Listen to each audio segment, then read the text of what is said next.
You're listening to the Scars and Guitars podcast series that syndicates for the A-List Online. My name's Andrew Mackay-Smith, and the interview subject I've got coming up for you. His name is Pär Sundström, and he's from the Swedish outfit Sabaton. He's the bass player, and the reason for the conversation is to promote the outfit's new album for 2019. It's a studio affair called The Great War. So let's have a listen to what Pär has to say. Here we go. How's things? Hello there, this is Pär. I'm doing fine. How are you? Yeah, good, mate, good. It's been a busy weekend down here, I can tell you. We just had our federal elections on. Been swimming. God, you've been doing all sorts of things, mate. You know what life is like. You've probably got kids yourself, and if you do, mate, yeah, there's never a dull moment, that's for sure. No, I don't have any kids. My only kid would be the band Sabaton, but it doesn't give me a dull moment either. So, especially not now. We have been on the road for a couple of weeks, and we got a couple of weeks more to do this promotion for the new album. So, I think I'm doing something like 400 interviews in a row. Oh, God. So, yeah, not a dull moment. And the winter was quite busy for the band as well.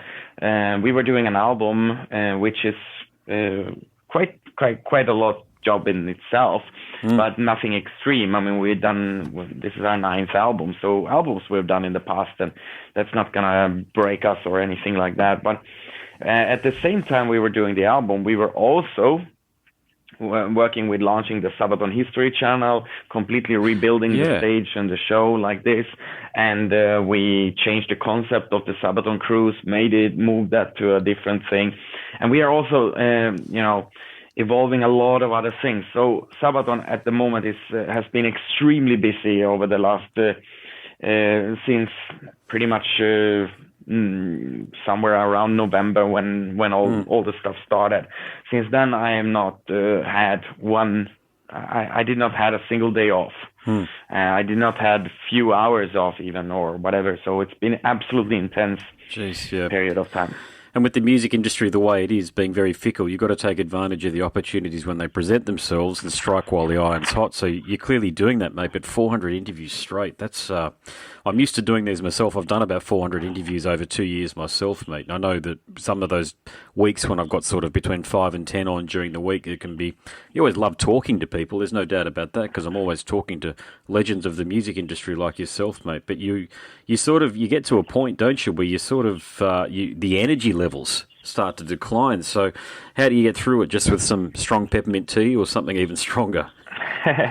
No, actually it's like, I mean, I'm quite excited, because it shows so much. Imagine a couple of years ago when we couldn't even fill a week of promotion, and now we have, now everybody want to talk. So it's happy that the band has become this so interesting for people. And also, you could think that, a lot of people, it must be tiring to answer the same questions over and over again, but it's actually not. Sabaton today have so many different legs to stand on. We have so much to talk about. I mean, I can talk about how we made our Sabaton Open Air Festival from a one-day indoor event to the second biggest rock festival in the country. So I'm a promoter and also supporting a lot of our young and upcoming bands. It's one thing. We have launched a Sabaton History channel, which is pretty much an educational institution for heavy metal fans. And we have now 9 albums out, and I can also tell you, I can talk about whatever management or things like that, because Sabaton is self-managed, and we have been running this show ourselves for the past 20 years. So there are plenty of different things to talk about, and on top of that, we can also talk about, we are we're heavy metal guys in a heavy metal band. So that's an important point, that one there, and I think that's what's made you so endearing to fans, is because you are music fans yourself. There's those famous stories of Chuck Schuldiner back in the day meeting King Diamond in his Merciful Fate T-shirt, and he couldn't understand why there was a fuss over him when he was such a big fan of King Diamond, and I get the same vibe from you guys, because I know people that are quite. I wouldn't say they're close to you, but they're certainly familiar with you, in that they've spent some time around you and stuff. And they've said to me that in private, you're some of the nicest guys that they've ever been around, mate. So it's not an act with you guys. You're deadly serious about it, but at the same time, you're very appreciative from the sounds of things that you've got this career. And also, to top it all off, you've remained heavy metal fans. You haven't become jaded with the industry itself. Yeah, thank you. I mean, I'm happy to hear that, and I think that 20 years of doing this hasn't changed. I mean, me and Joachim have now been a team in this band for 20 years, and none of us have changed. Okay, we have learned a lot. We have evolved. We have become sort of smarter and more clever, I guess, and these things. But nothing in us has actually changed. We still like the same kind of stuff, and we are still same kind of guys. And I think this was important for me. It's talking to different musicians and stuff, and especially talking to young musicians. They often I enjoyed that, and they often ask questions like, "What do you think about when you're gonna form a band?" And I say, "Well, make sure that you know exactly that you want to play music, because it's not gonna be something that is gonna be an easy thing, and but if you really want it, it will be rewarding. If you don't really think, but you just wanna think because it's cool, then it's not gonna be worth it." Mm-hmm. And then look at the team around you. Look at the bandmates. If the guys wanna be on the stage, then it's all cool. If the guys wanna be backstage, then it's not going to be cool, because then the guys is going to be wanting the wrong thing, and they're going to find, and everybody's going to discover down the road that it ain't going to be what they think it is going to be. That's a really important point you make there. I remember reading a interview with Trent Reznor from Nine Inch Nails, of course, and he was talking about his transition. I believe he's not drunk now in many years, decades potentially even now, at this point being 2019, but he used to talk about how much he used to look forward to the party that would happen backstage after the show, not necessarily the show. I'm paraphrasing him here, of course, but the shift for him came to just enjoying the show and that being the event, not what happened afterwards with the partying and the hanging out and all the carrying on and all the rest of it. And I think what you just said then, and it's really an important point, because I talk about this a lot in my podcast series, young musicians need the right sort of mentorship and guidance, because being in a band is one of the hardest things you'll ever do, particularly if it's going to be successful, to your point. And the fact that you guys are self-managed, and you have been now for a long time, but you're also successful, and you've been doing that, and no doubt you're financially successful, and that you know where the money's coming in and when it's going out and the like. You're not relying on other people to make those things happen for you, but you literally have to do everything in a band, don't you? There's not any aspect of being in a band you can really outsource or allocate to somebody else, because you can only really trust the people that are going to be there up on stage. Yeah, yes and no. I mean, in the end, we have to trust people. Sabaton today is a quite big thing. We have about 20 people employed around the band, but starting around in the band, everything had to be done by us, because we couldn't afford to hire anybody. But so then you have to learn everything from, I guess in the beginning, you take your guitar and you pack it in the back of a trunk, and you go and play on what kind of amplifiers they whatever there is, and that was it. But then eventually you have to learn how do we get a show, how do we market ourselves, and then this is kind of an education. At a later time, you have to understand, like, okay, how do we make the economy go through, and then you also have to learn all kind of things. And then growing up to what Sabaton is today, when we are quite complicated when it comes to logistics. We book a couple of thousands of flight tickets per year, and we are also transporting a lot of equipment through all kind of weird countries with rules and regulations about what to bring. And sometimes it can be interesting, sometimes it can be complicated, but it's always fun to bring our production and declare somebody, well, we are bringing a tank into your country, and they be like, what? you're not saying that you're bringing a tank. Yeah, in that truck, in the trucks over there, one tank and a lot of explosives, and they'd be like, really? That's not gonna enter this border. Yep. And then you have to explain to them, well, don't worry, it's not a real tank, it's a fake tank. And the best answer we ever got was, whoever needs a fake tank? Well, you guys do, that's for sure. You're one of probably the only serious for a serious use for it. You guys have got it. Yeah, it still is a heavy piece. I think it's 1.7 tons in total, the whole thing. So to get it into some of the stages, some of the places, is a bit complicated. And yeah, I bet it is. Yeah, but it's exciting. I mean, I always was very interested in doing like a big production and stuff. So this definitely helps. I actually saw you guys at Download in Melbourne, because I'm from up here in Queensland, so I flew down and I watched the show, and I thought you guys put on a really good show. But the one thing I noticed about it, now this is totally beyond your control, and I've always wanted to ask somebody that was on stage that day, because you were on the red stage, so stage right, I think I'm right in saying, next to the black stage. Now, the sound on that stage wasn't that good. No, just nothing to do with the musicians. You guys and Good Charlotte and all the other bands that appeared on that stage did your absolute best and put on a great show. But when you're on stage, and I know this is probably a couple of, shows back, more than a couple of shows back, to say the least, but did you guys notice anything when you're on stage there that it sounded a bit different? Well, not really, and I would say thank you for saying that we put on a good show. I guess I was struggling quite hard. And the Download show was not really super enjoying for me. I was suffering from salmonella that day. Oh, shit. Okay. So wow. Hope you didn't get it in Australia. No, I got it on the way there. So don't worry. So actually, I didn't care about how things sounded at that day. I cared just like, can I please get through this day?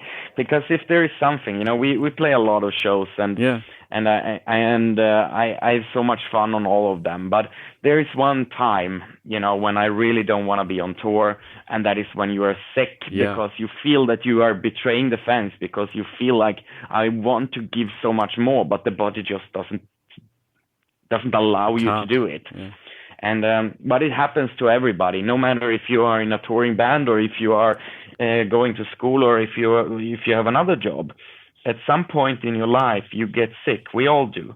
And the thing is, we cannot call to our manager and say, I'm staying home today because I don't feel so well. Yeah. So that's never going to happen. So we just have to play with whatever circumstances we have and whatever condition we are in. We try to take care as much as possible, to not be in a bad situation, but it happens. And on tour, living together so tightly, if there is a flu outbreak, we're like, oops. Yeah, what can you do? I mean, it's my wife's half Filipino, so we go to the Philippines quite a bit. And whenever we go there, the kids get so sick, and they end up giving it to us. And I know exactly what you're saying. You feel like death warmed up, but there's all these events that have been planned and things to do, and you've just got to go and do them. And you feel like shit, but you just go and do it because you feel like you've got your duty bound. And in your case, it's especially so. And I mean, we don't want to stand on the stage and say sorry for tonight's performance. Today the guitar player will not be so good because he has a stomach flu. It's not something that you say normally. You just go on and pretend nothing and try to give the impression that everything is fine because you want the people to have fun, But there has been those kind of things when it was absolutely impossible. We have been in such shapes when we didn't even were able to stand on the stage. So one guy was maybe sitting down for a while because of exhaustion. But that's we still have to go through because show's got to go on. Yeah, especially if it's like this. Playing Download in Australia, and it's a one-off chance to play in Australia. I mean, we are not canceling that for some salmonella. Indeed. We have to chop our arms off before we can. Then perhaps we might have trouble to play the shows. Hey, better do a time check because I've typically only got about 15 or 20 minutes here. So how are we going for time? I don't know. If we've got more I time, think we're okay. I think we're okay for a little bit more. All right, sweet. Um, Yeah, because I mean, you've got this album, okay? So I've had a good listen to it actually, and to be honest, the version that I prefer is the one with the narration on it, because it reminds yeah. me of War of the Worlds, which I loved. Oh And wow. yeah, and that's the experience that I want the listener to the podcast series. That's the experience that I want them to approach this stuff with, because Cellar Darling, your label mates with Nuclear Blast, they did the same thing as well, and I prefer that version that Anna and Iva did there as well. And it sounds like you've really thought about this one. I mean, I know you guys are one of those bands where it's all about the detail, but you've really stepped up the detail here. So I understand that the band's got a concept and all the rest of it, but the decision to go with the narration, that's a really good one. So can you tell me about what inspired the band to release two versions of it, the album? Yeah, I mean, in 2008 album Art of War, we already had some narrations and an idea there to do it.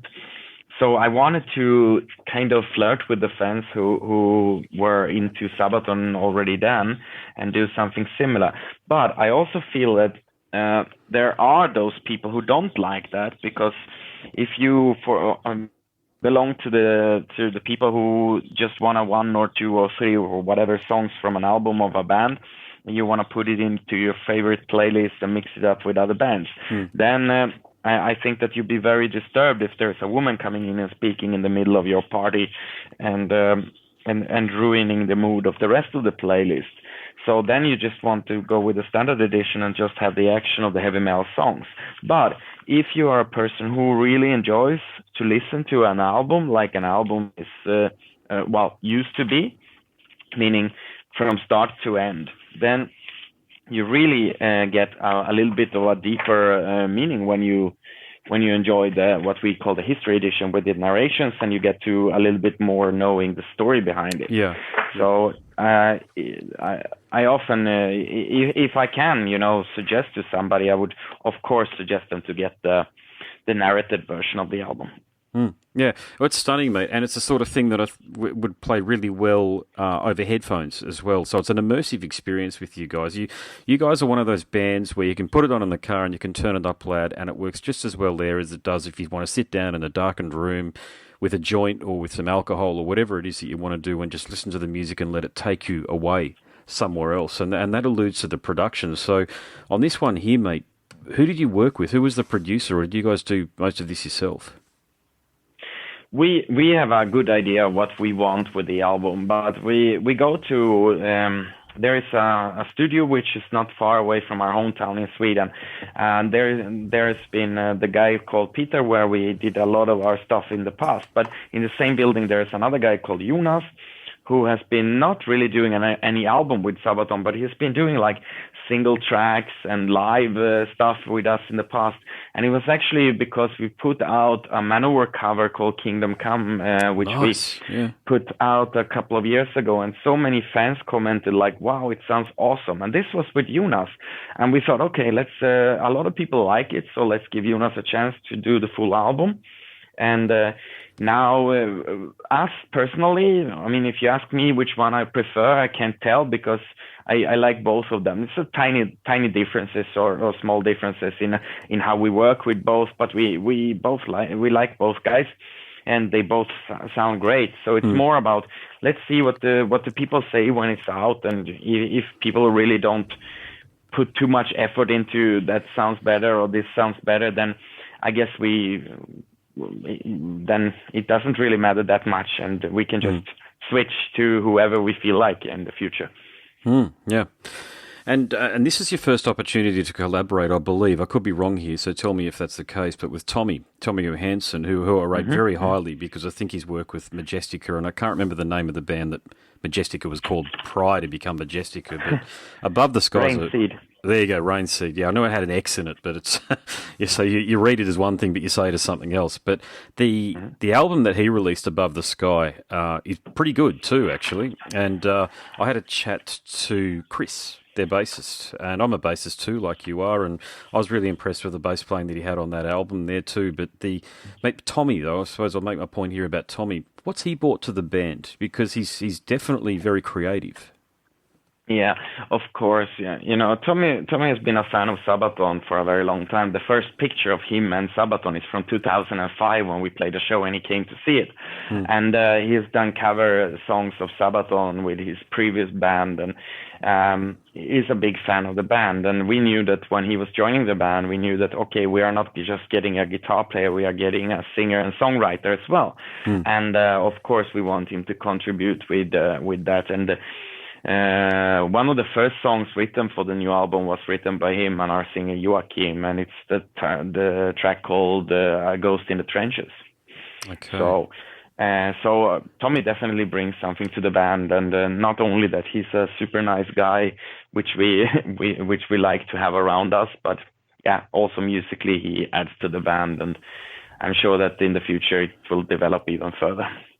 Yeah, agreed. And also yourself and Joachim, I hope I pronounced his first name there correctly. God, we here in Australia, you know how it is with us and our English backgrounds, mate. We often don't read Swedish names as they're meant to be pronounced. But Joachim, is that how you pronounce his first name? Your singer? Joachim. Joachim. Yeah. There you go, Joachim. So you guys have been together pretty much since the very beginning, if I'm not mistaken. What's kept you guys from not murdering each other over that time? Because it's being a band, as we've alluded to, mate, it's not easy, and 9 albums down. You've obviously got a very good partnership there. So what makes it work?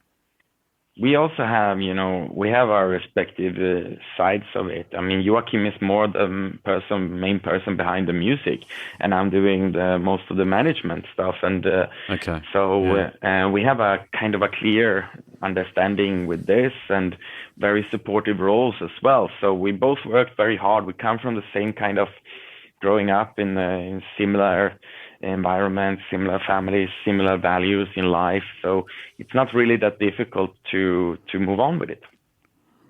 Yeah, there you go. And when you first started out together, did you have any hint that you'd still be doing it in 2019, so 25 years later, or however long it's been since you first started? I think it's about right in saying you've been doing this for a quarter of a century together now. We've been doing it for 20 years. Yeah. I mean, we could never know what the future has in store, but we started to, we never had nobody.